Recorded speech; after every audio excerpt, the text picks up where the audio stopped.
Welcome to Corporal's Corner. Today I have answers to your questions, so stick around.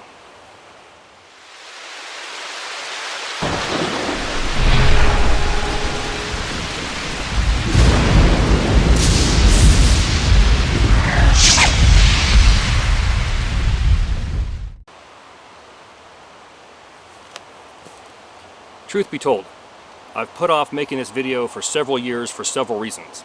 And one of the main reasons is because, well, strictly because I feel that my channel isn't large enough, or I don't have enough subscribers that would even care who I am, where I've been, what I've done, things like that. Another reason is because most of the channels that I see do these questions and answers, they're not professional videos. Somebody in their backyard or in their basement or in their front room. Usually the picture is full of clickbait. Oh, I'm leaving YouTube, and it's just done so that you look at the video. So I tried to stay away from that kind of stuff and keep a legit channel. But over the years, especially these last 3 years, I've been bombarded with the same type of questions over and over again. And I get that. I mean, you want to know who you're subscribed to, who you're watching, things like that. So what I've done here is I compiled a list of, I believe, 11 or 12 questions that I'm routinely asked, like weekly or monthly. And today I'm going to go ahead and attempt to answer those. So with that, let's go ahead and dive right in here. Like the others, mine won't be professional. I'm going to read them right off here, in no particular order. Let's begin. Number 1. I'll put all rumors to bed. I am not Marcus Phoenix from the Gears of War. I didn't collaborate on the video, they didn't use my likeness. It's purely coincidental.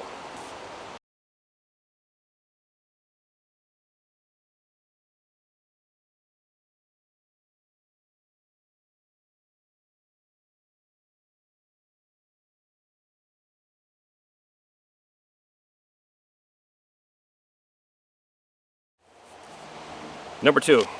This is a fun one. Were you really in the military? Okay. Now, this is going to be a long-winded explanation, and I apologize. I also apologize because there's several airplanes flying around. I'm sure you can hear them. There's an airport over here. There's also a freeway on the other side of that mountain. Now, was I really in the military? Yes. I served honorably twice. Now, what do I mean by twice? The first time, in 1995, is when my Marine Corps came alive. Joined the Marine Corps at age 18. Did my 4 years. Came out to like 4 years and 2 months because I extended one more time to go with my unit back to Okinawa, Japan. August 1999 is when I got out, the first time. Had hopes and dreams, I'm gonna go be a police officer. Got a job lined up with LAPD. Be the most hated cops in the world. So I decided I'm going to go to school, use my GI Bill, get my criminal justice degree, then go in and be a cop. So in the meantime, time goes by. 2 years and 2 months into me being out of the military, 9/11 happens. Boom. So the US government gets this great idea. What we're going to do is we're going to recall a bunch of people. So I was one of, who knows, a couple hundred, maybe 1,000 people that were basically recalled back into military service. Not because we're special, not because we're the man, just because. And it was a big experiment. And it went on for a couple of years.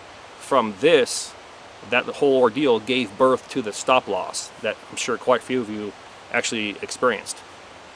Time for me to get out. Well, we're sorry, sir. You're going to stay in until we're done with you. But back to the recall. So I get a FedEx package saying that you've been involuntarily recalled in support of Operation Enduring Freedom.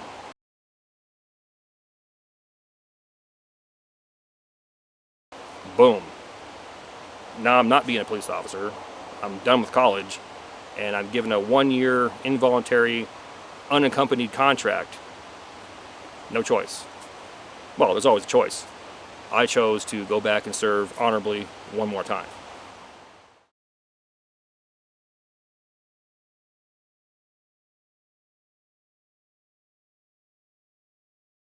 Now, this whole military experience is where I get my channel name from. Corporal's Corner. It's catchy. CC, Corporal's Corner. Because why? I was an E4 or a corporal in the Marine Corps. So I hope this explains and answers that question. Question number 3. What are your credentials? Well, there's always a big debate on this, and this is the reason why I've decided, for a while to not talk about this kind of thing, because everybody has something to say, and it's always usually negative. My credentials, well, I just showed you, were military, and almost just shy of 6 years, 0311, meaning infantry, and I served with military police for that 1 year I was recalled. They wouldn't give us the MOS, but we served with them, so it's a great opportunity, great experience. From there, I moved on to getting into survival through books, just trying to read different things, and I always found that a lot of the books were cut and paste. They were mostly cut and paste from military training manuals. Oh, here's an A-frame, here's a 3-tiered water filter, things like that. And you're like, oh, I saw that picture in his book, I saw that in their book, and I saw that in the Fleet Marine Corps training manual. So I got the impression that there wasn't really a lot of things that were new. There was the ooh and the ah factor was gone a long time ago, and it was just repetitive, cut and paste, cut and paste. So from that I decided, I need to go do something somewhere. So I looked around at local schools. At that time I was in California, and a lot of them were fly-by-night. People who thought they knew, or they wanted you to think they knew. So I did some research, and I found Cody Lundeen School out in Arizona. And I decided, well, you know what? I've read a lot of books, and I think I know. So why not go there and see where I'm lacking, especially in a desert environment, because I'm in the deserts of California. I frequent Nevada, Arizona, places like that for my job. So why not go and see what I can do with the materials on hand, plants, trees, disinfecting water, things like that. And with him and his instructors, I completed, I believe, 5 courses. There was a 6th one that he held at a park one time that there was no certification for that. But 5 actual legit classes, and it cost me money.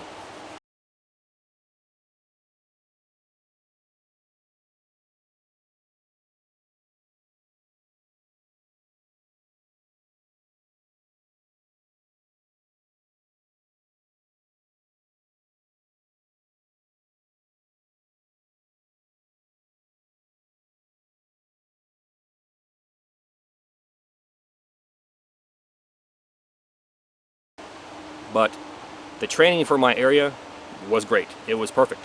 I loved every minute of it. I got to see everything close up firsthand, what to do, what to eat, what not to eat, things like that. The guy's very well educated, holds college degrees, knows what he's talking about, and is the king, as far as I'm concerned, for his area. Well, at that point I got thinking, well, there's got to be something else somewhere, because I'm now traveling across the United States.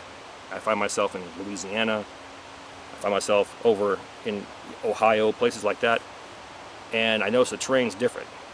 You find properties of materials that are similar, but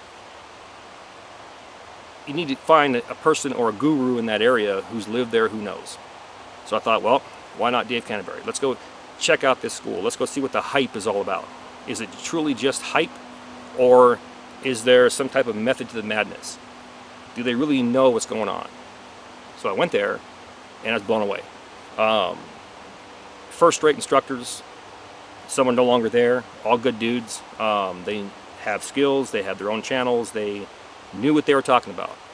And you got to see the theory, or the Pathfinder system, the 10 C's. But you got the individuals, meaning the instructors, giving their twist on that training to make you think. And that, for me, hit home. It's thinking outside the box with the core of the training, if that makes sense. And I enjoyed that. I said, hey, this is what I do. This is what I did in the military. This is what I do in my job. Solve problems. That's what we do. And that's what life's all about, solving problems. I get this, boom. Do I just give up? Oh, it's raining. Oh, I'm cold. Just going to give up and die. Or do you solve that problem and move on to the next one? And if you think about that, that's what you do in your everyday life, your job, school, etc. from day one, you're taught to solve problems. And how you solve those problems will determine where you go in your life. You want to just stay here? Well, it's outside my pay grade. Or do you want to push past that? But solving the problems was a big thing for me, and I enjoyed it. So I said, hey, this is not hype. And I'd look at the training I had before, and I found, for me personally, now again, for me, that the training at the Pathfinder school with those instructors was more realistic. We're talking about knots, we're talking about shelters, different kinds of shelters for different situations. We're talking about kits. What should the core of that kit be? What are redundancies? How can I build from there for different climates, different environments, different parts of the world or country? So I truly enjoyed it. So I made it my goal to start at the basic, work my way all the way through, and hopefully one day become an instructor. And I did.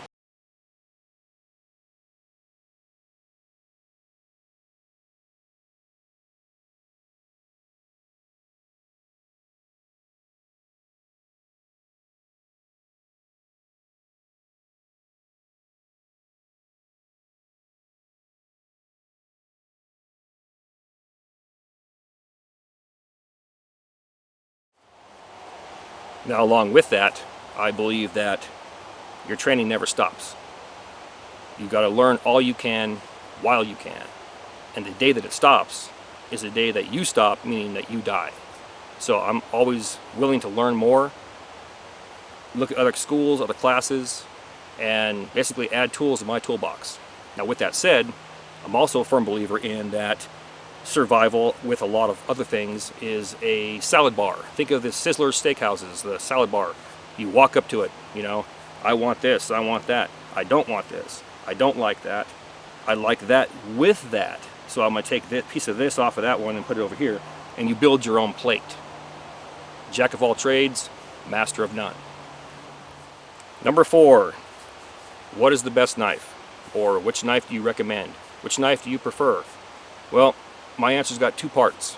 First part is the knife that works for you, meaning whatever knife that you use on a regular basis. If you work in a place where you cut open boxes and you have a small razor blade, chances are you're using that all the time, right? That probably works for you. You're not going to pull out a machete and start hacking into a box. You give your 2 checks and you're down the road. So whatever knife works for you in what you do is the best knife. Now, the second part to that would be the knife that you have on you is the best knife. So logically, the knife that you use all the time should be the knife that you have on you. So does that make sense? You'll probably recognize these from my videos. The 2 knives that I'm currently in possession of that go everywhere with me are the Swiss Army knife one-handed trekker, non-serrated, and the Moore Black. Outstanding knives. Number 5, I have a green tarp. Everybody asks me, what tarp is that? What tarp is that? Which tarp do you carry? I carry several, but the one you see in my videos is a 6x8 Equinox.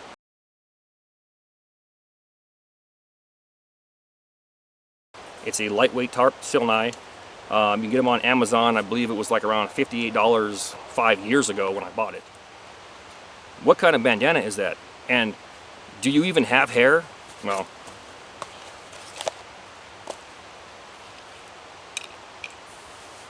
yes, I have a full head of hair, and I wear this for the obvious reasons.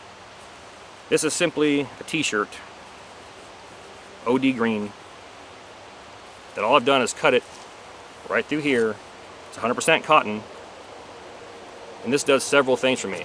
It used to be about a 3x3. Now we're looking at about a little over 2 foot by 2 foot. So the obvious choice everybody defaults to is char cloth. 100% cotton. We're making char cloth all day. I can use this for a sling. I can tie it around my neck. I can use it for some type of compress if I had a wound. Another important thing, I'm out in the field, gotta drop a stinky load. What can I do? I can cut pieces off, wipe myself, burn it in the fire, things like that.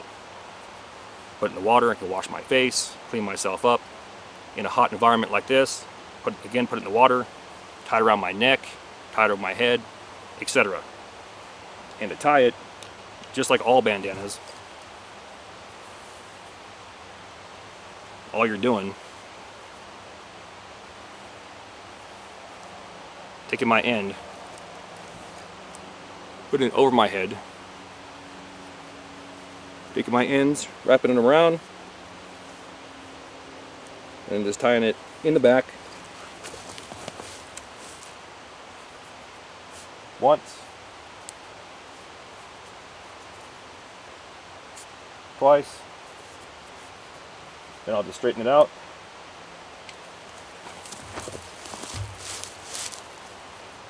You can tuck the sides if you want to. If you don't do it.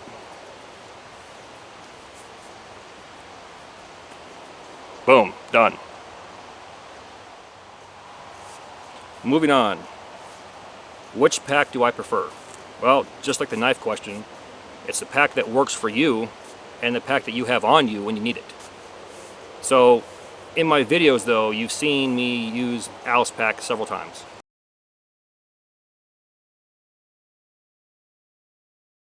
And until I can find something better, and believe me, I've looked. And I know that there's other ones out there that are a little bit more comfortable, but for me, I don't care. Even if I can afford it, I'm not going to spend $300, $400, $500 on a pack to say that it's better than an Alice Pack. Currently, military surplus, well, real military surplus Alice Packs sell anywhere from $30 to $100. And what I found is it's strictly on the frame. Some of them have brand new frames. So brand new frame, you're going to spend a lot more money. But, well, let me digress here. One thing that I've come across with a lot of people, they hear the word Alice Pack and they go, oh, that's military. Military? Things are made by the lowest bidder. Well, yeah, true. But most people that I've heard say that weren't in the military. They don't carry the gear. They're not going to carry the gear. So for me, they have no source of reference to even make an educated answer or choice of what pack is better besides an Alice Pack. They don't know. Now, they can say something's better, but if they've never been in the military or carried the gear, how do they know? Everything I do, I try to rate from my experience. I've seen 20, 25-year-old Alice Packs that were issued to me that had holes in them that were sewn up professionally still carry 100 plus pounds of gear on an aluminum frame. Seen them fall off trucks, get run over, and they're still good to go. So if that's lowest bidder, imagine what a high-end bidder can do. So for me, until I find something different, if I want to say something was bomb-proof, I'm going to go with Alice Pack first time, every time. I'm a firm believer in military surplus gear. The military chose it for a reason. They used it for several years, several decades before they changed over. And for the most part, it works. Now, you've also seen Hidden Woodsman gear.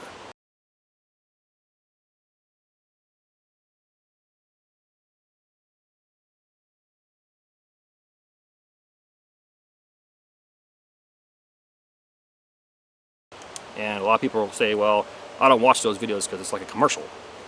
Well, the Hidden Woodsman is a great guy.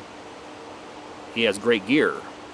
And like all companies, how do they get to where they can sell their gear? They have to get their name out there. So if I come across something that I am a firm believer in, this knife, that pack, this filter, this brand of ferro rod, and it works for me, I'm going to say, hey, check this out. It's going to be in several of my videos. There's going to be links in every one of those videos because I want that person or that company to prosper because I believe in them. So a second choice for me would be the Hidden Woodsman, and he's currently changing his pack style right now, and he's going to be coming out with something in 2018. It's going to be great. Trust me.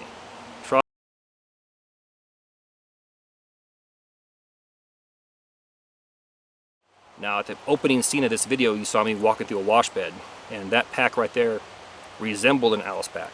And what that was is a 1969 Vietnam tropical rucksack. I'll show you that right here. has this internal X-frame, 3 pouches in the back, and this eventually gave birth to the Alice Pack you know of today.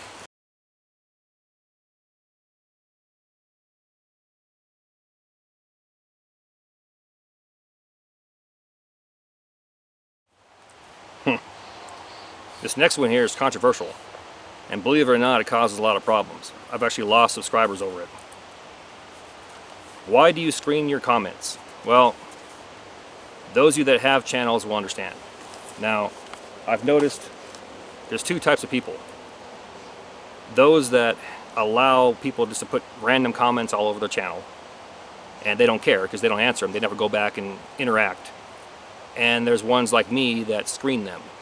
And the main reason why I screen it is because I try to interact with my subscribers. I get an email notification in my separate email account. Hey, I have 15 comments awaiting approval. So I can go see who it is, what their question is, and if it's a legit question where they're trying to learn or they have a different opinion on how to do something, I investigate it and I try and get back to them in a timely manner. Some of them I get back immediately. Boom, I just happen to be on there, I see it, pops up, okay, hey, yeah, oh, I do this because of this, or hey, check out this book. Because, believe it or not, we all learn together, and that's the real key there. And so I try to have that interaction with my subscribers that a lot of channels don't. But with that said, everybody who's involved in any type of social media knows that there's trolls. There's internet tough guys, there's couch commandos, or armchair commandos, people who think they know it all and know it all too well.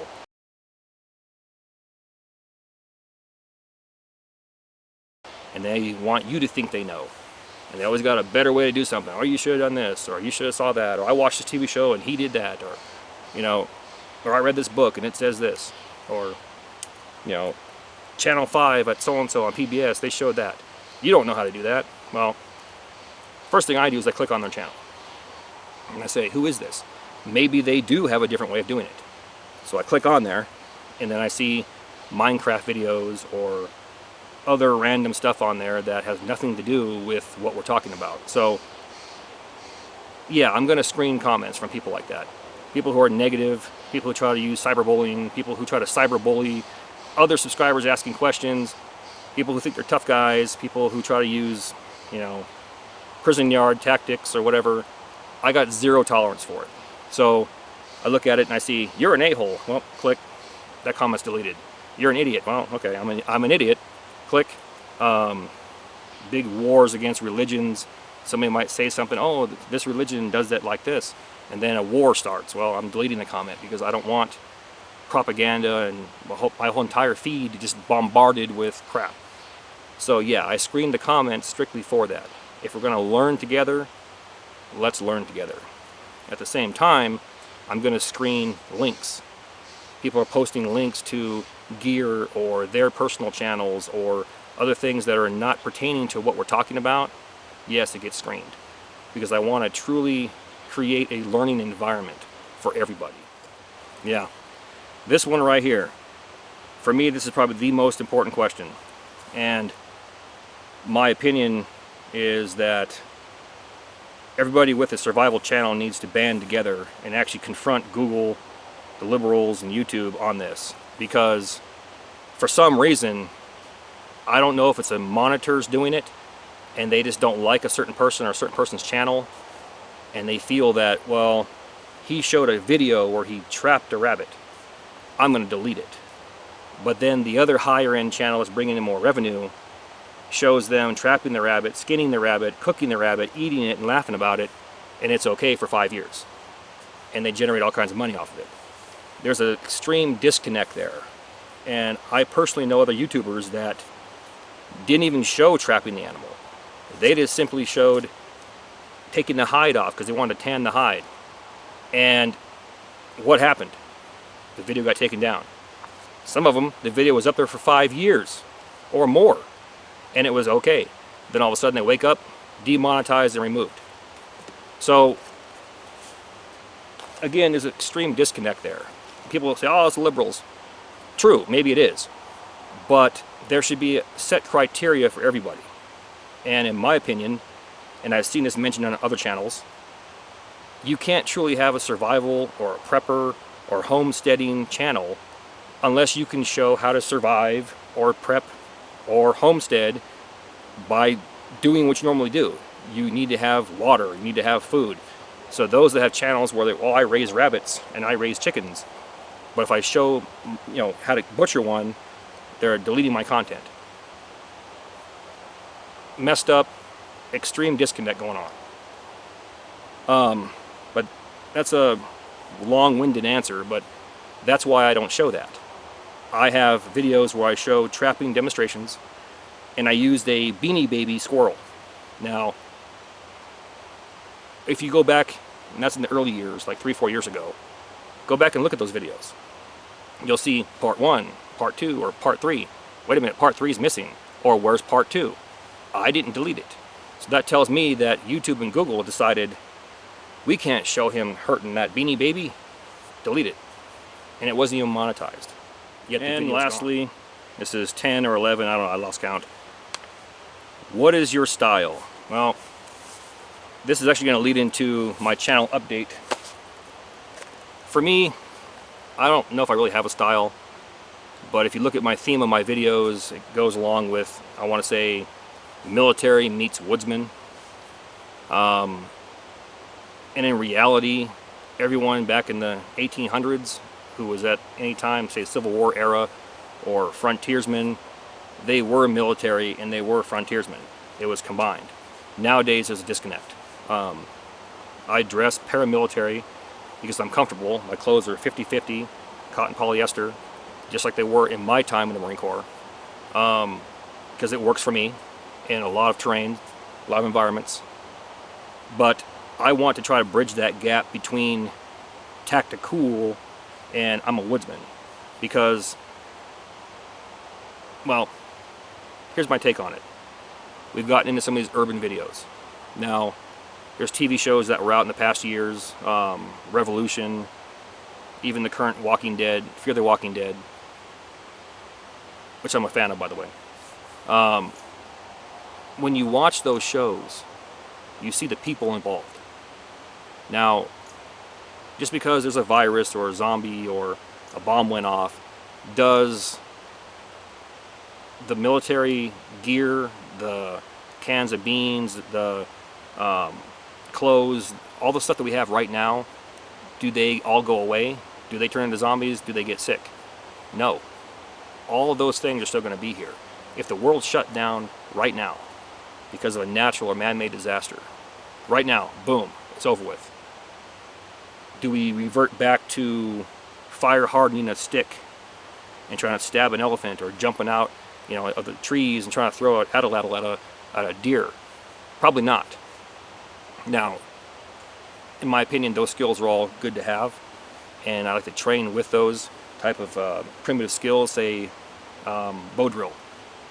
Because of who I've trained with, I personally believe, this is my belief, that a bow drill fire should be right here with a Bic lighter. I could flick a Bic lighter, I should be able to do a bow drill. That's just my belief. Why? Because I may need to. But if I have a Bic lighter, first time, every time, I'm doing this. But back to what we're talking about here. Military meets woodsman. And that's where I'm coming from with this. I'm never going to forget, or I'm not going to just stop relying on my military training, is what I'm trying to say. I'm always going to default to that. But once we've gotten through that obstacle or gotten past that objective, now I need to be in the woods. I've escaped the city. I've shot my way out of town, being a couple survivors. Now we're escaped to the mountains. Now what? And a lot of these channels, they're either one or the other. I'm a woodsman. I'm tactical. I'm primitive.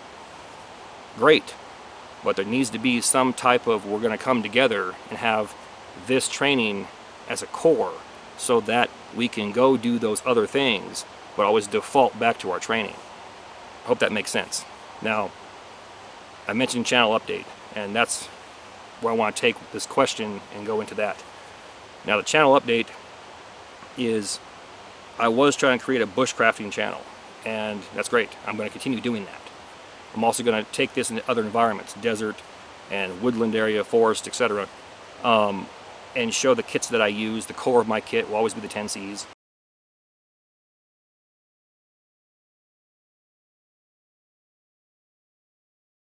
And use that core of that kit along with redundancies in those environments.